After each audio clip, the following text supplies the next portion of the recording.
Hi friends, இன்றைக்கி நம்ம சம்பா ரவையில் எப்படி வெஜ் பிரியாணி செய்யுதுன்னு பார்க்கலாம் வாங்க. எப்பயும் ஒரே மாதிரி உப்புமா செய்யாமல் இது மாதிரி ஒரு டைம் ட்ரை பண்ணி பாருங்கள், சூப்பராக இருக்கும். அதுக்கு குக்கரில் 3 டேபிள் ஸ்பூன் எண்ணெய் சேர்த்துக்கலாம்.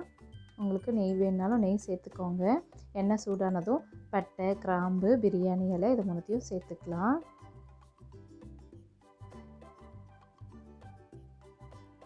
இப்போ இது கூடவே நறுக்கி வச்சுருக்க 3 வெங்காயத்தை சேர்த்துக்கலாம். நீல வாக்கில் நறுக்கி சேர்த்துக்கலாம். வெங்காயம் நல்லா பொன்னிறமாக ஆகிற வரைக்கும் நம்ம வதக்கிக்கலாம். நீங்கள் அடுப்பை மீடியம் ஃப்ளேமில் வச்சு நல்லா வதக்கிக்கோங்க. வெங்காயம் நல்லா வதங்குச்சுன்னா தான் டேஸ்ட்டு நல்லாயிருக்கும்.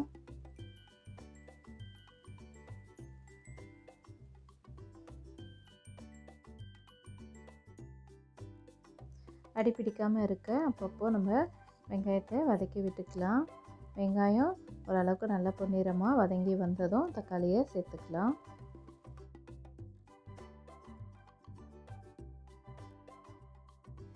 வெங்காயம் வதங்கிடுச்சு. இது கூடவே தக்காளி சேர்த்துக்கலாம். கூட 2 பச்சை மிளகாவும் சேர்த்துக்கலாம்.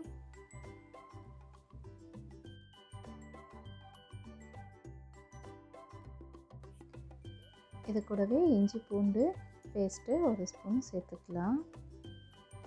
சேர்த்து எல்லாத்தையும் நல்லா வதக்கிக்கலாம்.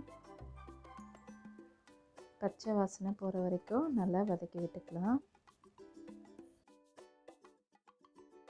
தக்காளி, இஞ்சி பூண்டு பச்சை வாசனை போகிற வரைக்கும் வதக்கி விட்டாச்சு. இது கூடவே நறுக்கி வச்சுருக்க காய்கறிகளை சேர்த்துக்கலாம். நான் இன்றைக்கி கேரட், பீன்ஸு, பச்சை பட்டாணி, உருளைக்கிழங்கு எடுத்திருக்கேன். உங்கள்கிட்ட என்ன காய் இருக்கோ அதை சேர்த்துக்கோங்க.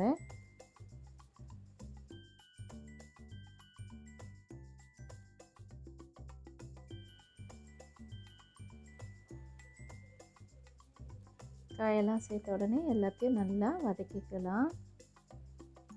ஒரு 5 நிமிஷம் நல்லா வதக்கி எடுத்துக்கலாம்.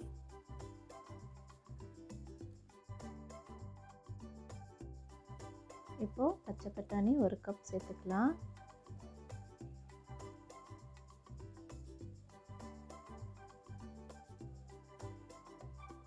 உப்பு தேவையான அளவு சேர்த்துக்கோங்க.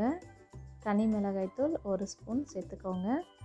உங்களுக்கு காரம் அதிகமாக வேணும்னா நீங்கள் கூட சேர்த்துக்கலாம். எல்லாத்தையும் நல்லா வதக்கிக்கலாம்.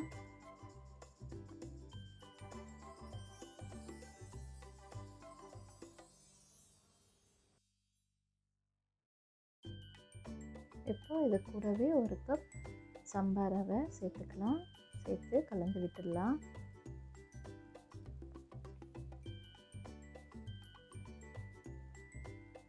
ஒரு கப் ரவைக்கு 3 கப் தண்ணி சேர்த்துக்கலாம். அது கரெக்டாக இருக்கும்.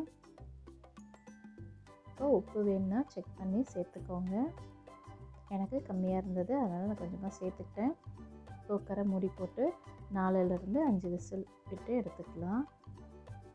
அடுப்பை மீடியம் ஃப்ளேம்லேயே வச்சுக்கோங்க.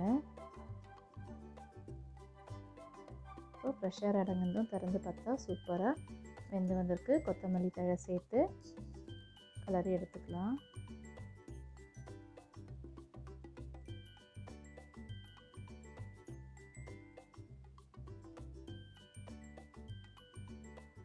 பாருங்க, இது மாதிரி நல்லா கலரி விட்டுக்கோங்க. சூப்பரான வெஜ் பிரியாணி ரெடி ஆகிடுச்சு. சம்பா ரவையில் இது மாதிரி செஞ்சு பாருங்கள், டேஸ்ட்டு சூப்பராக இருக்கும்.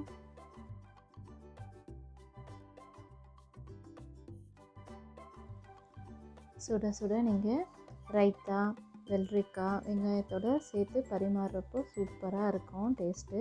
ட்ரை பண்ணி பாருங்கள். இந்த வீடியோ உங்களுக்கு பிடிச்சிருந்தா லைக் பண்ணுங்கள், ஷேர் பண்ணுங்கள், கமெண்ட் பண்ணுங்கள், மறக்காமல் சப்ஸ்கிரைப் பண்ணுங்கள். Thank you, by by. நெக்ஸ்ட் வீடியோவில் பார்க்கலாம்.